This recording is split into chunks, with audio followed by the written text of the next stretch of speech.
Good morning, dear students. Once again, I welcome you in AVM online classes. In today's lecture, we will do chapter number 5, The Ailing Planet, the Green Movement's Role. Ailing means sick, the one who is not feeling well. So here the title suggests the ailing planet, that our planet Earth, that is sick. It is not in its proper health. And the green movement's role. What role does this green movement has played? That we are going to read here in this chapter. And how our planet is ailing, all we know it very well, that what kind of environment and how much pollution is there and how the resources on this planet are deteriorating day by day. So such kind of things have been mentioned here in this chapter that we are going to read, and it's really a matter of great concern that all we should be very caring regarding our planet, our environment. It's all Earth's responsibility as well as duty to do so. Otherwise, the survival of human being will be in danger. There will be a question mark on our survival. Such kind of things have been told here in this chapter by Nani Palkhiwala. And in its real sense, this chapter, it's an excerpt from his article which has been written in a newspaper.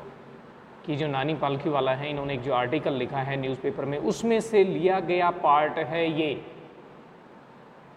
जो आपको यहाँ जो है इस text के रूप में available है. It's all about it.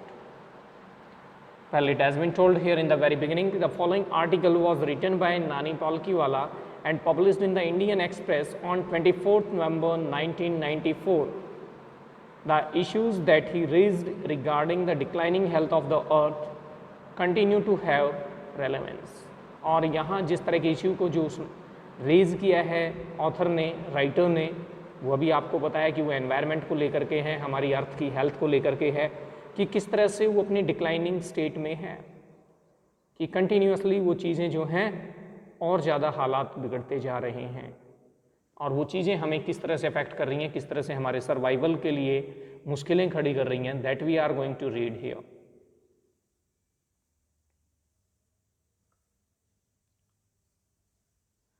One cannot recall any moment in world's history which has gripped the imagination of the entire human race so completely and so rapidly as the green movement, which started nearly 25 years ago. देखिए यहाँ starting में ही जो है author बात करता है कि हमें कोई भी ऐसा मोमेंट, कोई भी ऐसा आंदोलन अपने इतिहास में, और ये सिर्फ किसी कंट्री लेवल की बात नहीं है, वर्ल्ड हिस्ट्री की बात की जा रही है, कि पूरे विश्व के इतिहास में ऐसा कोई आंदोलन हमें याद नहीं आता. रिकॉल करना हियर इट मीन्स रिमेंबर, कि हमें ऐसा कोई भी मोमेंट, कोई भी ऐसा आंदोलन याद नहीं है जिसने इतनी जल्दी पूरी ह्यूमन रेस का ध्यान अपनी तरफ खींचा हो, कि लोगों को जो है उसने प्रभावित किया हो, जितना कि ग्रीन मूवमेंट ने किया, जो कब स्टार्ट हुआ था, nearly 25 years ago. Nearly 25 years ago in 1994 की बात की जा रही है. ये आज की बात नहीं है कि 2020 की हम बात कर रहे हैं, ये बात की जा रही है 1994 में, जिसमें ये आर्टिकल लिखा गया, उससे 25 ईयर्स एगो पहले, तब की ये बात है कि इस आंदोलन ने जो है पूरी एंटायर ह्यूमन रेस को इतना एक्साइटेड कर दिया, इतनी पूरी तरह से प्रभावित किया उस चीज़ ने, कि ऐसा कोई भी इतिहास में दूसरा आंदोलन नहीं रहा है जिसका प्रभाव ऐसा देखा गया हो. In 1972, the world's first nationwide Green Party was founded in New Zealand. Since then, the movement has not looked back. और देखिए 1972 में वर्ल्ड में पहली नेशन वाइड ग्रीन पार्टी जो है फाउंडेड, यहाँ उसकी स्थापना की गई. ठीक है, उसको लेकर के बात की जा रही है. न्यूजीलैंड में जो है ये ग्रीन पार्टी की स्थापना हुई। Since then the movement has not look back, और उसके बाद से ये जो आंदोलन है इसने कभी पीछे मुड़ करके नहीं देखा, यानी कि ये डे बाय डे प्रोग्रेस ही करता चला गया, आगे बढ़ता चला गया। We have shifted one hopes irrevocably from the mechanistic view to a holistic and ecological view of the world। और इस आंदोलन ने, इस मूवमेंट ने क्या किया, इसने जो है ह्यूमन बींग्स में, हम सब में एक चेंज किया, एक शिफ्ट लेकर के आया। वन होप्स इरिवोकेबली कि अनअल्टरेबल मैनर, यानी कि जिसको चेंज ना किया जा सके। ठीक है, एक इस तरह की उम्मीद, एक ऐसा चेंज कहाँ से? From the mechanistic view to a holistic and ecological view. Mechanistic view कि जिस तरह से सभी लोग जो हैं पहले क्या कुछ सोचते हैं कि उनका सिर्फ और सिर्फ मैकेनिकल चीज़ों को लेकर के पॉइंट ऑफ व्यू है कि हम प्रोग्रेस करते चले जाएं, हम एक से अच्छे जो हैं मीन्स ऑफ ट्रांसपोर्ट या मशीन्स वगैरह बना लें। इस तरह की जो भी हमारी आविष्कार हैं, जो सारी चीज़ें हैं, all they are only important, they show are standard, are status. लेकिन इस मूवमेंट ने लोगों के उस पॉइंट ऑफ व्यू को चेंज किया हॉलिस्टिक की तरफ और इकोलॉजिकल व्यू की तरफ। हॉलिस्टिक जहां बात की जाए कंप्लीटनेस की, यानी कि सारी चीज़ों की, यानी कि आप पूरी चीज़ों को अलग अलग नहीं देख सकते, सब चीज़ों को एज ए होल जो है आपका पॉइंट ऑफ व्यू होना चाहिए उसके लिए। ठीक है, और पर्टिकुलरली ये किस सेंस में? अर्थ की सेंस में, कि यहाँ आपको पूरी अर्थ को एक कंसिडर करके कि जो हम दूसरी एक्टिविटीज़ हैं, हमारी जो भी काम है, वो उसको किस तरह से अल्टीमेटली इफेक्ट कर रही हैं, उन चीज़ों को लेकर के एक हॉलिस्टिक और इकोलॉजिकल व्यू। इकोलॉजिकल जिसका संबंध किससे होता है? आपके इकोलॉजी से, और इकोलॉजी जो है वो आपकी प्लांट्स और लिविंग क्रिएचर्स की अपने एनवायरनमेंट को, उनकी इंट्रैक्शंस जो हैं वो किस तरह से प्रभावित करती हैं किसी भी एक पर्टिकुलर रीजन की, उन चीज़ों को लेकर के। यानी कि इस वर्ल्ड की जो इकोलॉजी है, जो प्लांट्स हैं, जो लिविंग बींग्स हैं, उनकी जो इंट्रैक्शंस हैं, वो सारी चीज़ें पूरे प्लेनेट को किस तरह से प्रभावित कर रही हैं, कैसे क्या कुछ चेंजेस हैं, उस चीज़ को लेकर के सोचें। It is a shift in human perceptions as revolutionary as that.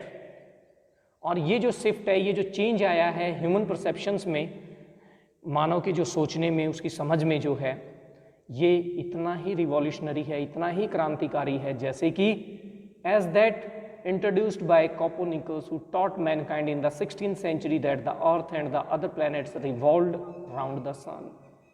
यानी कि ये उतना ही क्रांतिकारी आंदोलन है, उतना ही क्रांतिकारी परिवर्तन है मानव की सोच में, जिस तरह का जैसे कोपरनिकस ने, जिस समय उसने मानव जाति को ये बताया था 16वीं शताब्दी में, 16th सेंचुरी में, कि जो अर्थ है या जो दूसरे प्लैनेट्स हैं वो सन के इर्द गिर्द घूमते हैं, यानी कि सन मूव नहीं करता, ये प्लैनेट्स हैं जो रिवॉल्व करते हैं।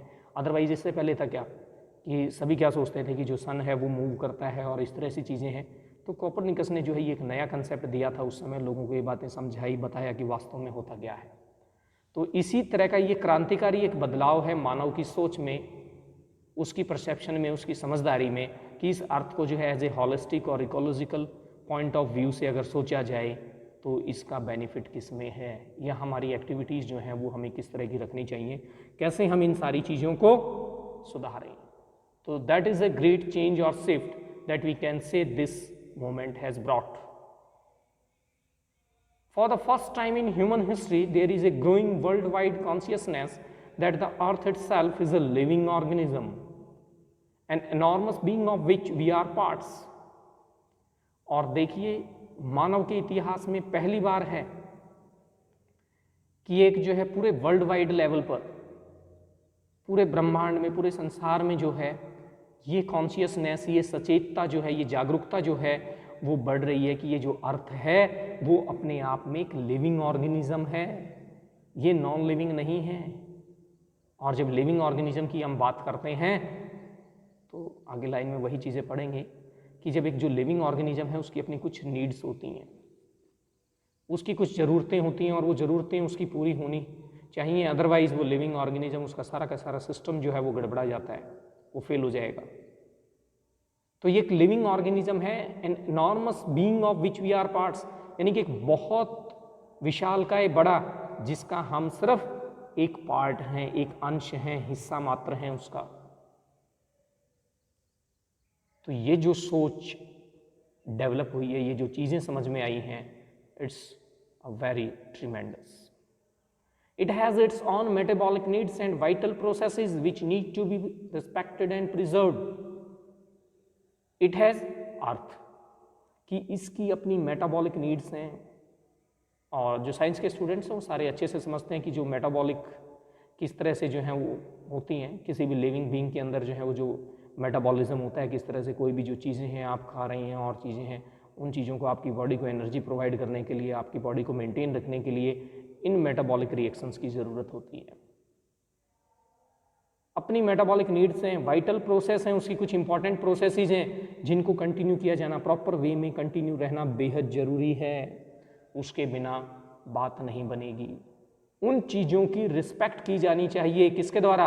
ह्यूमन बींग्स के द्वारा, उन लिविंग बींग्स के द्वारा जो इस अर्थ के ऊपर रहते हैं, और उन चीज़ों को प्रिजर्व किया जाए, प्रोटेक्ट किया जाए, बजाय कि उनको खत्म करने के, उनको खराब करने के।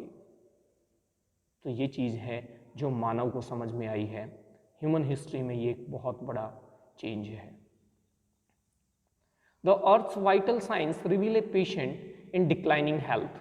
और अगर हम अर्थ की, जिस तरह की अर्थ हमें सिग्नल देती है, अर्थ से हमें जो जिस तरह की स्थिति को देख करके पता चलता है, वो सारी चीज़ें क्या रिवील करती हैं, हमें क्या चीज़ बताती हैं कि अर्थ क्या है। एक पेशेंट, एक मरीज बन चुकी है, और वो भी किस स्थिति में? डिक्लाइनिंग हेल्थ, यानी कि उसकी हेल्थ में प्रोग्रेस नहीं हो रही है, इंप्रूवमेंट नहीं हो रही है, बल्कि और ज़्यादा बिगड़ती चली जा रही है, डिटीरिएट हो रही है।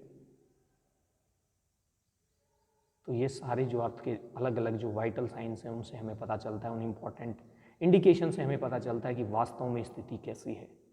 और ये चीज़ें अगर ईमानदारी से हर एक व्यक्ति ऑब्जर्व करे तो वो इस बात को समझ सकता है। वो एनवायरनमेंट को लेकर के बात करें, रिसोर्सेज को लेकर के बात करें, किसी भी तरह से आप देख लीजिए, ग्लोबल वार्मिंग की बात करें आप, at every level it is so. We have begun to realise our ethical obligations to be good stewards of the planet and responsible trustees of the legacy to future generations। तो यहाँ writer जो है वो कहता है कि हमने इस बात को रियलाइज करना शुरू कर दिया है कि हमारी कुछ एथिकल ऑब्लिगेशंस हैं, एथिकल ऑब्लिगेशंस की कुछ मॉरल ड्यूटीज़ हैं। और वो मॉरल ड्यूटी हमें क्या कहती हैं? सबसे पहले कि हमें एक अच्छा स्टीवर्ड बनना है इस प्लेनेट का। स्टीवर्ड, केयरटेकर, जो उसकी देखभाल करे, उसकी रखवाली करे, जो उसका एक कस्टोडियन हो, यानी कि हम इसके मालिक नहीं हैं, केयरटेकर हैं। एक रिस्पॉन्सिबल ट्रस्टी बनना है। और ट्रस्टी कौन होता है? वो पर्सन जो कंट्रोल करता है किसी भी चीज़ में, उसके पैसे को लेकर के, प्रॉपर्टी को लेकर के। यानी कि जिस तरह से आपने देखा होगा कि जो बड़ी बड़ी ट्रस्ट बनी हुई हैं, संस्थाएं बनी हुई हैं, उनके कुछ मेंबर्स होते हैं, ट्रस्टी होते हैं, वो उससे कोई बेनिफिट नहीं लेते, वो सिर्फ उसका ध्यान रखते हैं, पैसे को, मनी को, प्रॉपर्टी को, सारी चीज़ों को मैनेज करते हैं कि कहीं भी किसी तरह का कोई नुकसान ना हो। तो कहता है हमें वो रोल प्ले करना है, ये हमारी मॉरल ड्यूटी है। ये बात हमें रियलाइज हो गई है कि हम अच्छे स्टीवर्ड्स बने, रिस्पॉन्सिबल ट्रस्टीज बने, और ये जो लिगेसी है, लिगेसी ये जो धरोहर है, जो विरासत है, इसे हम अपनी फ्यूचर जनरेशन्स को as it is hand over करें। यानी कि इसके मालिक हम नहीं हैं, फ्यूचर जनरेशन है, और उनके लिए हमें इन चीज़ों को संभाल करके रखना है। तो the concept of sustainable development was popularized in 1987 by the World Commission on Environment and Development। तो 1987 में जो वर्ल्ड कमीशन है एनवायरमेंट एंड डेवलपमेंट को लेकर के, उनका एक कंसेप्ट सस्टेनेबल डेवलपमेंट। और सस्टेनेबल डेवलपमेंट यानी कि वो डेवलपमेंट जो आप लंबे समय तक जिस चीज़ को जारी रख सकें बिना किसी चीज़ को नुकसान पहुंचाए। तो ये सस्टेनेबल डेवलपमेंट वाला जो कंसेप्ट है ये बहुत ज़्यादा पॉपुलराइज हुआ, बहुत ज़्यादा फेमस हुआ 1987 में। In its report it defined the idea as तो अपनी रिपोर्ट में इन्होंने इस सस्टेनेबल डेवलपमेंट को किस तरीके से डिफाइन किया है, इनका विचार जो है उसको किस तरह से इन्होंने एक्सप्लेन किया है कि development that meets the needs of the present without compromising the ability of future generations to meet their needs. तो कहते हैं कि डेवलपमेंट यानी कि जो प्रेजेंट की जो ज़रूरतें हैं उन चीज़ों की पूर्ति की जाए, वैसा विकास भी किया जाए, डेवलपमेंट भी की जाए, लेकिन बिना कॉम्प्रोमाइज़ किए कि जो फ्यूचर जनरेशन है उनको जिन चीज़ों की ज़रूरत होगी उनका ध्यान भी रखा जाए, कि दोनों ही तरीक़ों से आप अपनी ज़रूरतें भी पूरी करें, फ्यूचर जनरेशन का भी ध्यान रखें। इस बात को लेकर के किसी भी तरह का कॉम्प्रोमाइज़ ना करें, यानी कि उस फ्यूचर जनरेशन को खतरे में ना डालें कि आपने आज तो अपना जो है वो काम चला लिया, लेकिन भविष्य के बारे में सोचा ही नहीं कि कल को इन चीज़ों की जो है आने वाले लोगों को ज़रूरत पड़ेगी तो वो अपना काम कैसे चलाएंगे। तो ये डिफाइन करता है आपकी सस्टेनेबल डेवलपमेंट को, that is without stripping the natural world of resources future generation would need, यानी कि हमें जो नेचुरल रिसोर्सेज का जो वर्ल्ड है उसको पूरी तरह से स्ट्रिप नहीं करना है, सारी चीज़ों को रिमूव नहीं कर देना है, एग्जॉस्ट नहीं कर देना है, एक्सटेंशन की स्टेट में नहीं ले आना है कि उन सारी चीज़ों को हम आज ही जो है यूज़ कर डालें और फ्यूचर जनरेशन के पास कुछ भी ना बचे जिस समय उनको ज़रूरत होगी। जिस तरह से हम कई बार वो आपको टीवी में एक ऐड दिखाई जाती है, वो जहाँ जो एक बच्चा वो अपने फादर से कहता है कि मैं जो एक साइकिल पंचर की दुकान खोलूँगा, तो उसके फादर कहते हैं बेटा क्यों? तो कहता है तेल बचेगा ही कहाँ तब तक, यानी कि जब तक मेरा समय आएगा तेल होगा ही नहीं, फ्यूल होगा ही नहीं, तो साधन कहाँ से चलेंगे। तो यानी वो एक तरह से जो है लोगों को अवेयर करने के लिए वो कैंपेन चलाया जा रहा है, वो ऐड बनाई जा रही है। तो इसी तरह की बात यहाँ की जा रही है आपके इस चैप्टर में कि हमें उस फ्यूचर जनरेशन की नीड्स का ध्यान रखना है कि उन्हें भी नेचुरल रिसोर्सेज की ज़रूरत होगी जो आज हमें अवेलेबल हैं। तो इसलिए हम इन सारी चीज़ों को ध्यान में रखते हुए अपनी डेवलपमेंट की प्लानिंग करें, अपनी डेवलपमेंट करें। In the zoo at Lusaka, Zambia, there is a cage where a notice reads the world's most dangerous animal.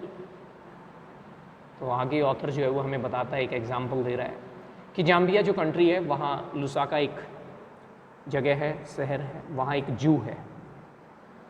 उस जू में एक केज है, एक पिंजरा है जिसके बाहर एक नोटिस लगाया गया, जिसके बाहर लिखा गया है the world's most dangerous animal, कि इस केज के अंदर जो है इस वर्ल्ड का सबसे खतरनाक जानवर है। And inside the cage there is no animal but a mirror where you see yourself. और कहता है कि उस केज के अंदर कोई जानवर नहीं रखा गया है, बल्कि सिर्फ एक मिरर, एक आईना रखा हुआ है जिसके अंदर आप अपने आप को देख सकते हैं। It means that is to make you aware कि ह्यूमन बीइंग से ज़्यादा, अपने आप से ज़्यादा खतरनाक कोई भी दूसरा प्राणी नहीं है इस वर्ल्ड में। इट मीन्स कि जो ह्यूमन बीइंग है वो सबसे खतरनाक एनिमल है इस वर्ल्ड के अंदर। Thanks to the efforts of a large number of agencies in different countries, a new awareness has now dawned upon the most dangerous animal in the world। और फिर अगली लाइनों में जो है वो थैंक्स करता है, धन्यवाद करता है उन अलग अलग एजेंसीज़ का जो अलग अलग कंट्रीज़ में काम कर रही हैं और जिनका ये प्रयास है कि एक नई अवेयरनेस जो है इस डेंजरस एनिमल में, एक नई अवेयरनेस आई है, वो अवेयरनेस उसे सिखा रही है। उस अवेयरनेस को उसके अंदर इम्बाइब करने के लिए, उसको अवेयर बनाने के लिए इन एजेंसीज़ का धन्यवाद करता है लेखक।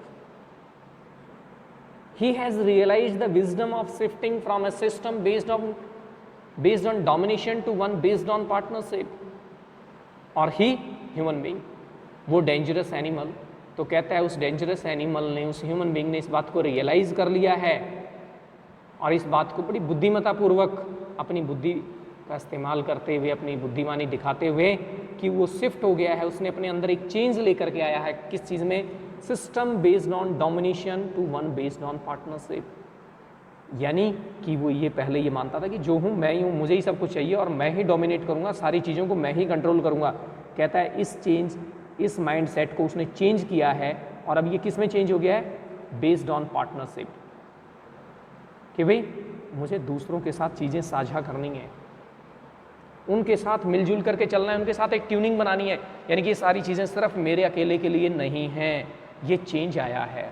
क्योंकि देखिए डोमिनेशन जहाँ कहीं किसी चीज़ को लेकर के सिंगल ऑनरशिप होती है तो वहाँ उस व्यक्ति का पूरी तरह से आधिपत्य होता है, पूरी तरह से डोमिनेटिंग पावर्स होती हैं कि वो जैसे चाहे जो मर्जी चाहे वैसे करे। लेकिन जब पार्टनरशिप्स की बात आती है, 2 पार्टनर हैं, 3 हैं, 4 हैं पार्टनर्स हैं, तो उन्हें एक दूसरों के हितों का ध्यान भी रखना पड़ता है, एक दूसरे का ख्याल भी रखना पड़ता है। यानी कि वो ऐसा नहीं है कि सिर्फ अपने बारे में सोचे कि मैं अपना अपना सोचता हूँ, दूसरे वाला मेरा पार्टनर जो है, मेरा जो साथी है वो भाड़ में जाए, ऐसा नहीं होता है। तो यानी कि ये मानव में जो चेंज आया है कि मुझे डोमिनेटिंग से पार्टनर बनना है, मैं पार्टनर हूँ इस अर्थ के ऊपर, सिर्फ एक अकेला प्राणी नहीं हूँ जिसे सारा ही लाभ लेना है। तो that is a great change. Scientist have catalogued about 1.4 million living species with which Mankind shares the earth. और जो साइंटिस्ट हैं उन्होंने जो कैटलॉग किया है, लिस्ट वगैरह जो तैयार की हैं कि 1.4 मिलियन लिविंग स्पीसीज हैं इस अर्थ के ऊपर जिनके साथ मैनकाइंड इस अर्थ को शेयर करता है। यानी इस तरह की लिविंग स्पीसीज हैं जो हमारे साथ ही इस अर्थ के ऊपर सर्वाइव कर रही हैं। हम अकेले ही नहीं हैं एक लिविंग बीइंग कि बस हम में ही जान है और किसी को ज़रूरत ही नहीं है, उनकी भी सबकी अपनी अपनी ज़रूरतें हैं। Estimates vary widely as regards the still uncatalogued living species. Biologists reckon that about 3 to 100 million other living species still languish unnamed in ignominious darkness. और इस बात का भी अनुमान लगाया जाता है बड़े स्तर पर कि अभी भी काफ़ी लिविंग स्पीसीज ऐसी हैं जो अनकैटलॉग्ड हैं, जिनके बारे में साइंटिस्ट को नहीं पता, जिनको लिस्ट नहीं किया जा सका है। और बायोलॉजिस्ट जो है वो नोटिस करते हैं इस बात को कि इतनी लगभग अबाउट 3 to 100 मिलियन, 3 से 100 मिलियन तक की, और 1 million is equal to 10 lakh, इतनी दूसरी लिविंग स्पीसीज हैं जो अब भी क्या कर रही हैं, दे आर लैंग्वेज अननेम्ड। और लैंग्वेज होना मतलब जिनके बारे में हमें जानकारी नहीं है, स्टिल लैंग्वेज अननोन, अननेम्ड, कोई नामकरण वगैरह नहीं, उनके बारे में नाम तक नहीं है। इन इग्नोमिनियस डार्कनेस, इग्नोमिनियस डार्कनेस, डिसग्रेसफुल, ह्यूमिलेटिंग, ठीक है, यानी कि उनको एक तरह से डिसग्रेसफुल कह सकते हैं कि जिस व्यक्ति को मान सम्मान दिया जाता है उसका नाम होता है। तो यानी कि ऐसी इतनी सारी ये स्पीसीज हैं जिनका कोई नामकरण नहीं है, जिनके बारे में बहुत ज़्यादा कोई नॉलेज नहीं है साइंटिस्ट को भी, दूसरे लोगों को भी, तो इसलिए वो इग्नोमिनियस डार्कनेस में है, अननेम्ड हैं, लैंग्वेज हैं, अननोन हैं लोगों के लिए, तो वो भी इस वर्ल्ड में है। यानी कि 1.4 मिलियन से ये बढ़ करके आंकड़ा जो है आपका 3 to 100 मिलियन तक पहुंच जाता है, जिनके साथ हम इस अर्थ को शेयर करते हैं, ह्यूमन बीइंग इस अर्थ को शेयर करता है। One of the early international commissions which dealt inter alia with the questions of ecology and environment was the Branded Commission, which had a distinguished Indian as one of its members, Mr. L.K. Jha। और उसके बाद जो प्रारंभ में जो एक अंतर्राष्ट्रीय commission आयोग का जो गठन किया गया और जिसका काम क्या था, जिसने क्या डील करना था, inter Alia. Inter Alia it means among other things, यानी कि जो दूसरी चीज़ें उन चीज़ों को लेकर के भी जो हमें जो क्वेश्चन है इकोलॉजी और एनवायरनमेंट को लेकर के हम जो बात करते हैं, दूसरी जो स्पीसीज़ हैं, दूसरी जो चीज़ें हैं, दूसरी जो लिविंग थिंग्स हैं, नॉन लिविंग थिंग्स हैं, उन सारी चीज़ों को कंसिडर करते हुए इस कमीशन ने जो है अपनी स्टडी की है, रिपोर्ट तैयार की है, और इस आयोग का नाम था ब्रांडेड कमीशन, और जिसमें एक distinguished, eminent, very remarkable, well known, famous Indian member भी थे जिसका नाम था mister L.K. Jha. The first Brundtland commission report raise the question, और जो पहली ब्रांडेड रिपोर्ट थी इस कमीशन की, उसने एक क्वेश्चन रेज किया, उसने एक प्रश्न उठाया है, are we to have our successor a scorched planet of advancing deserts, impoverished landscapes and ailing environment. क्या प्रश्न उठाया है कि क्या हम अपने सक्सेसर्स के लिए, सक्सेसर्स की हमारी जो आने वाली पीढ़ियां हैं, जो हमारे आगे की जो जनरेशन्स हैं, क्या उनके लिए हम एक स्कॉर्च्ड, जो बहुत गर्म होता हुआ, ड्राई अप, क्या इस तरह का एक प्लेनेट छोड़ करके जाएंगे, और जब गर्म होगा, सूखा पड़ेगा तो क्या होगा, वो डेजर्ट्स बनेंगे। तो आप रेगिस्तान की और इन चीज़ों की जो है वो देख सकते हैं कि डेजर्ट्स में किस तरह का एनवायरनमेंट होता है, कैसे क्या कुछ होता है। तो कहता है क्या हम एक इस तरह का प्लेनेट छोड़ना चाहते हैं जो डेजर्ट बनने की दिशा में आगे बढ़ रहा है।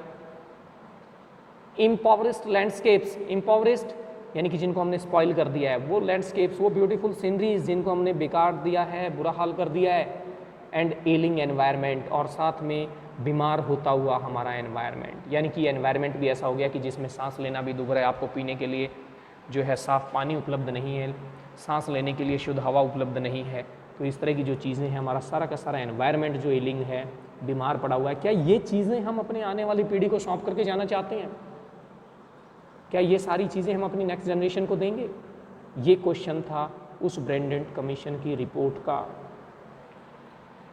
Mr. Lester R. Brown, in his thoughtful book, The Global Economic Prospect, points out that the Earth's principal biological systems are four: fisheries, forests, grasslands, and croplands, and they form the foundation of the global economic system. और देखिए, mister Lester brown जो हैं वो अपनी एक thoughtful book में लिखते हैं, जिसमें उन्होंने जो है अपने विचारों को एक्सप्रेस किया है, और उस बुक का नाम है द ग्लोबल इकोनॉमिक प्रॉस्पेक्ट। और उसमें वो इस बात को पॉइंट आउट करते हैं कि जो अर्थ की प्रिंसिपल बायोलॉजिकल सिस्टम्स हैं, यानी कि हमारे जिसके ऊपर सारा का सारा ये बायोलॉजिकल सिस्टम्स डिपेंड करते हैं, जो मेन हैं इस अर्थ के, वो चार हैं।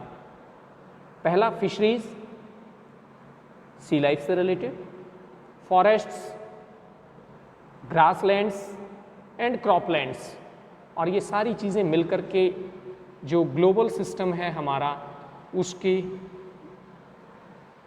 इकनॉमी को डील करती हैं, उसके लिए फाउंडेशन तैयार करती हैं। यानी कि सारे वर्ल्ड की जो इकोनॉमिक सिस्टम है, जो आर्थिक व्यवस्था है, वो इन चारों बायोलॉजिकल सिस्टम्स के ऊपर डिपेंड करती है, इनके ऊपर निर्भर करती है। ऐसा लेस्टर आर ब्राउन ने अपनी बुक में पॉइंट आउट किया, उन्होंने लिखा इस चीज़ को। In addition to supplying our food, these four systems provide virtually all the raw materials for industry except minerals and petroleum derived synthetics। और इसके साथ में वो ये कहते हैं कि ये जो चार सिस्टम है बायोलॉजिकल, ये हमें जो है हमारा भोजन उपलब्ध करवाने के अलावा, ये चारों के चारों सिस्टम अगर हम देखें तो वर्चुअली ऑलमोस्ट कि सारा का सारा जो रॉ मटेरियल चाहिए इंडस्ट्रीज़ के लिए, सिवाय आपके मिनरल्स के और पेट्रोलियम्स के, जिस चीज़ को सिंथेटिकली जो है आर्टिफिशियल तरीके से भी बनाया जाता है, उन चीज़ों को छोड़ दें तो बाकी सारा का सारा रॉ मटेरियल हमें इन चारों ही सिस्टम से मिलता है। यही सिस्टम है हमें जो चारों रॉ मटेरियल प्रोवाइड करती हैं हर एक तरह की इंडस्ट्री के लिए। In large areas of the world, human claims on this systems are reaching an unsustainable level. और अगर हम बात करें पूरे वर्ल्ड में एक जो बहुत बड़ा एरिया है, बहुत बड़ा क्षेत्र है, तो मानव का जो अधिकार है इन सिस्टम्स के ऊपर, वो उस लेवल पर पहुंच गया है जो अनसस्टेनेबल है, जिसको बहुत लंबे समय तक एज इट इज़ बना करके नहीं रखा जा सकता। इट मीन्स कि that is at the level of destruction, extinction, a point where their productivity is being impaired, यानी कि वो पॉइंट जहां उनकी प्रोडक्टिविटी पूरी तरह से इम्पेयर्ड हो जाएगी, स्टॉप्ड हो जाएगी, खत्म होने की कगार पर पहुंच जाएगी। एंड व्हेन दिस हैपन्स, और जब ऐसा होगा, फिशरीज क्लैप्स, फिशरीज जो हैं वो क्लैप्स कर जाएंगी। फॉरेस्ट डिसअपियर, जो आपके वन हैं, फॉरेस्ट हैं, वो डिसअपियर हो जाएंगे, वैनिश हो जाएंगे। Grasslands are converted into baron wastelands, और जो आपके ग्रासलैंड्स हैं वो आपके पूरी तरह से बैरन वेस्टलैंड्स में अनफर्टाइल जो है आपकी वो भूमि बन जाएगी। एंड क्रॉपलैंड्स डिटेरिएट, और जो आपकी क्रॉपलैंड्स हैं जिसके ऊपर आप फसलें वगैरह उगाते हैं वो भी डिटेरिएट करेंगी, वो भी जो हैं बेकार हो जाएंगी, बदतर स्थिति हो जाएगी, किसी काम की नहीं रहेगी। In a protein conscious and protein hungry world, over fishing is common every day.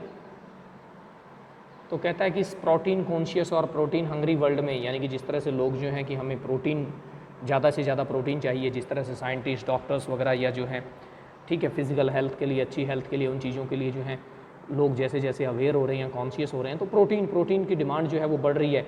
और इससे क्या होता है कि ओवर फिशिंग होती है, कि ये चीज़ें कॉमन हो गई है आजकल। और पुअर कंट्रीज़ में जो लोकल फॉरेस्ट्स हैं, they are being decimated in order to procure firewood for cooking, कि जो गरीब देश हैं वहाँ जंगलों को, जो लोकल जंगल हैं उनको क्या किया जा रहा है, उनको डेसिमेट किया जा रहा है, डिस्ट्रॉय किया जा रहा है, काटा जा रहा है। और किस लिए? ताकि वो अपना भोजन पकाने के लिए, कुकिंग के लिए फायरवुड का इंतजाम कर सकें।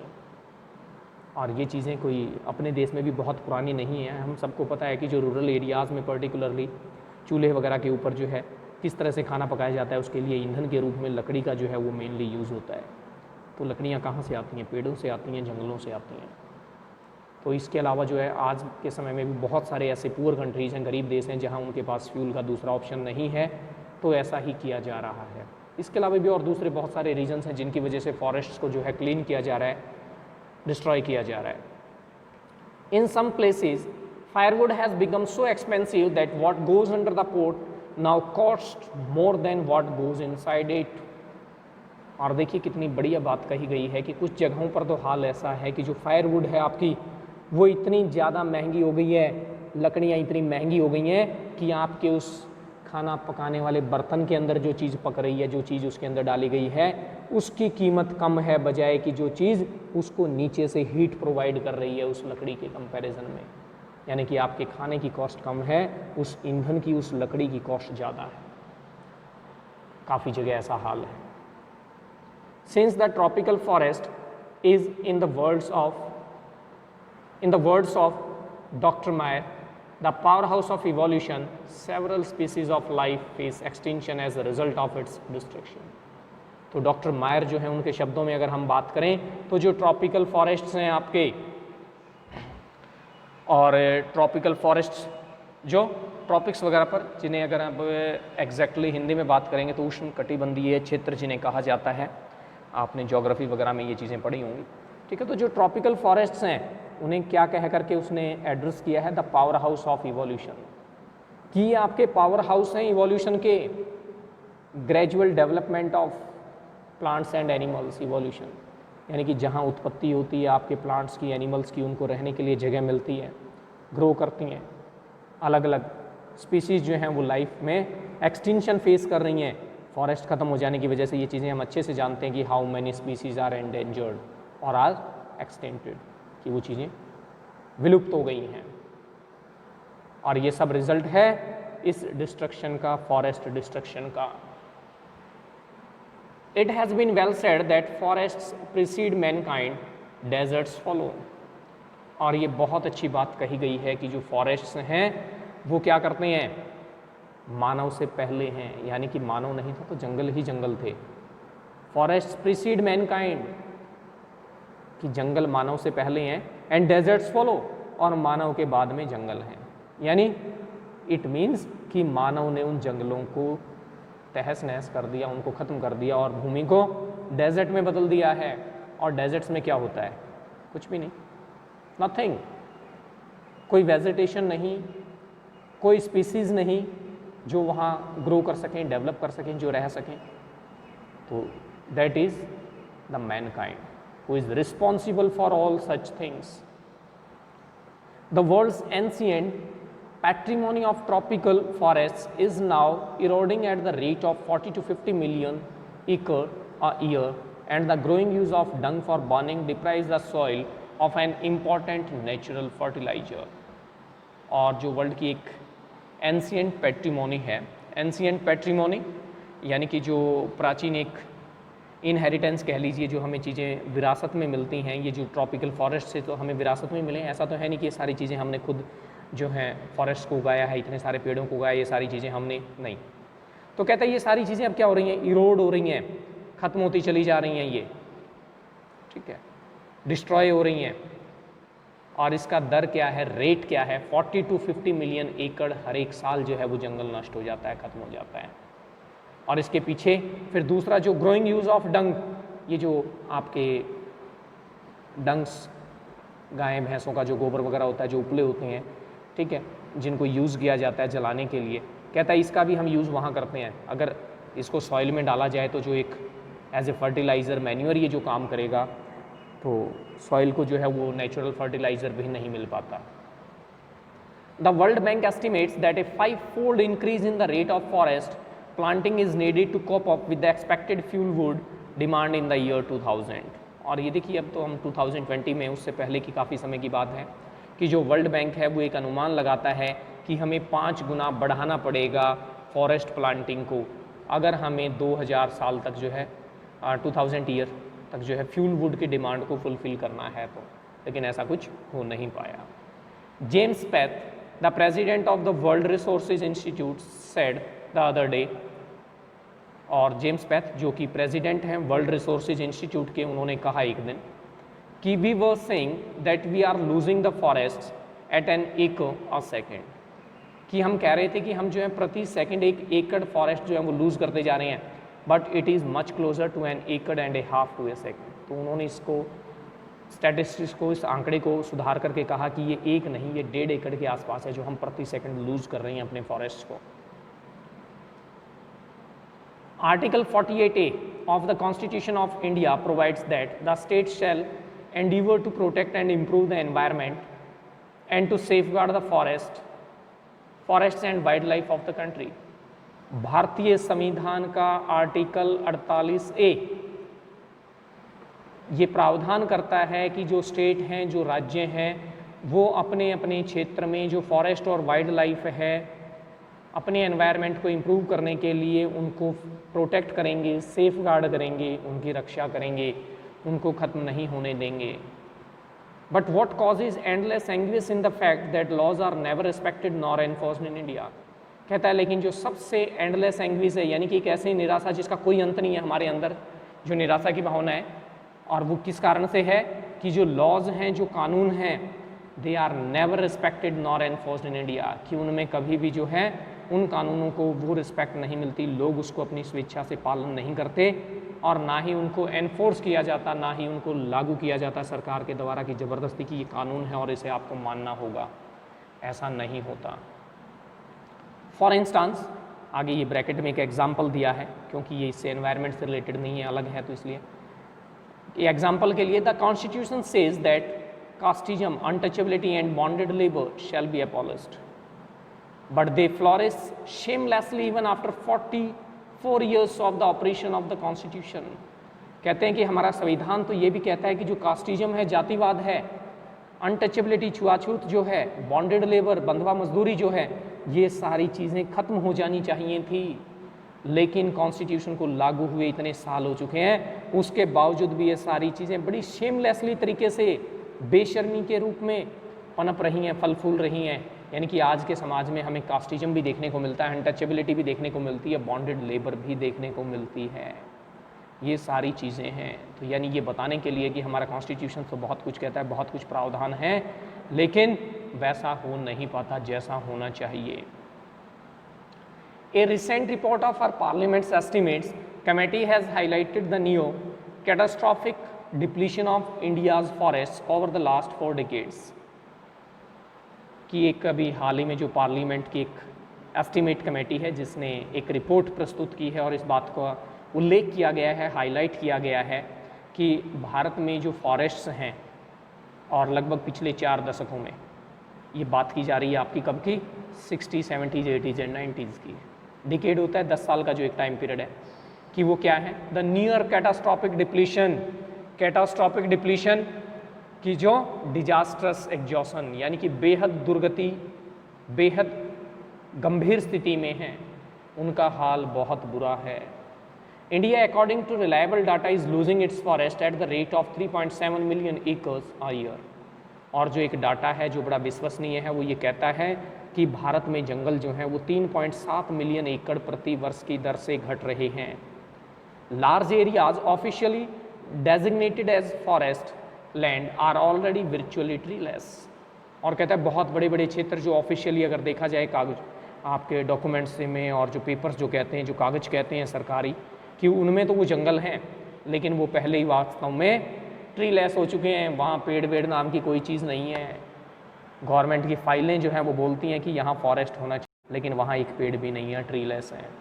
तो the actual loss of forest is estimated to be about 8 times the rate indicated by the government statistics. तो वास्तव में जो अगर जो गवर्नमेंट एजेंसीज़ ने जो स्टैटिस्टिक्स दिए हैं, जो दर बताई है कि ये इतना है, वो उससे 8 गुना ज़्यादा है। यानी कि इस तरीके से हम अपने जंगलों को खोते जा रहे हैं। तो well, I think it's enough for today. And till then, do the rereading of this part and pre-read the remaining pages so that we can complete this chapter in our next lecture. Till then, have a very nice time. Thank you. See you in next lecture.